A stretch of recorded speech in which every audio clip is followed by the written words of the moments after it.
இன்றைய தினம் இந்த நாடு பாதுகாப்பாக இருக்கிறது என்றால் அதற்கு மரியாதைக்குரிய பாரத பிரதமர் அவர்கள் காரணம். அது கரோனாவிடமிருந்து பாதுகாத்ததாக இருக்கட்டும், தீவிரவாதிகளிடமிருந்து பாதுகாத்ததாக இருக்கட்டும், கடனில் இருந்து இந்த நாட்டை பாதுகாத்ததாக இருக்கட்டும், நிச்சயமாக மரியாதைக்குரிய பாரத பிரதமருக்கு ஒரு பங்குண்டு. ஆனால் தமிழகம் தொடர்ந்து ஒரு பிரிவினை வாதத்தையும் பிரிவினை கருத்தையும் சொல்லி சொல்லி சொல்லி சொல்லி தமிழ்நாடு ஏதோ புறக்கணிக்கப்பட்டு கொண்டிருப்பதை போலவும், எப்பொழுதுமே போராடி கொண்டிருக்க வேண்டும் என்பதை போலவும், ஏதோ எப்பொழுதும் திணிக்கப்பட்டு கொண்டிருப்பதை போலவும் ஒரு மாய தோற்றத்தை முதலமைச்சர் ஏற்படுத்தி கொண்டிருக்கிறார். இதற்கு எனது வன்மையான கண்டனத்தை தெரிவித்துக் கொள்கிறேன். என்றாவது முதலமைச்சர் ஒரு மகிழ்ச்சியாக எல்லோரிடமும் பகிர்ந்து கொண்டு நமக்கு கிடைக்கின்ற நல்லவற்றை எல்லாம் ஒரு மகிழ்ச்சியாக நன்றியுணர்வோடு பேசுகிறாரா என்றால் கிடையாது.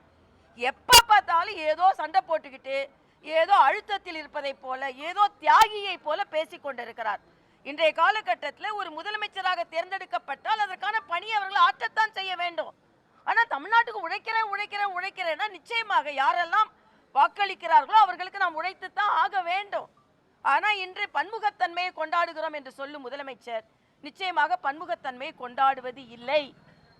மரியாதைக்குரிய தர்மேந்திர பிரதான் அவர்களை எல்கேஜி மாணவர் எனக்கு பிஹெச்டிக்கு பாடம் எடுக்கலாமான்னு கேட்கிறார்.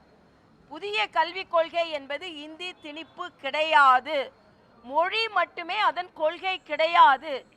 புதிய கல்விக் கொள்கை என்பது மிக மிக digital classroom, developmental activities in the education ஆக வகுப்பறையிலிருந்து உலக தரத்திற்கு மாணவர்களை உயர்த்துவது. இதை ஒரு மொழி பிரச்சனைக்குள்ளே சுருக்கி தமிழக மாணவர்கள் அதனால் பலன் பெறாத அளவிற்கு முதலமைச்சர் செய்து கொண்டிருக்கிறார். முதலமைச்சரோட பதற்றம் எல்லாம் உதயநிதியை முதலமைச்சர் ஆக்குவதற்காகத்தான் இருக்கிறது. நான் கேட்கிறேன், இன்னைக்கு குடியரசு தினம், நான் ஆளுநராக இருக்கும் பொழுது இந்த கொடியேற்றுவது எனக்கு மறுக்கப்பட்டது. ஒரு பெண் என்ற காரணத்தால், தமிழகத்தை சார்ந்தவள் என்ற காரணத்தால் மறுக்கப்படும் பொழுது முரசொலியில் கொண்டாடி கடிதம் எழுதினார்கள், இவர்கள் கட்டுரை எழுதினார்கள். மரியாதைக்குரிய சிபி ராதாகிருஷ்ணன் அவர்கள் ஒரு தமிழர் என்ற வகையில் துணை குடியரசுத் தலைவராக எல்லா மாநிலங்களும் ஒற்றுக்கொள்ளும் பொழுது தமிழகம் ஒத்துக்கொள்ளவில்லை. இதை மக்கள் புரிந்து கொள்ள வேண்டும். ஆக மற்ற மாநிலங்கள் கொண்டாடினால் கூட தமிழர்களை முதலமைச்சர் கொண்டாடியதே கிடையாது. ஏனென்றால் அவர்கள் ஒற்றை நோக்கம், தன் குடும்பத்தை கொண்டாடுவதை விட்டுவிட்டு மற்றவர்களை கொண்டாடுவது அவரது நோக்கமல்ல.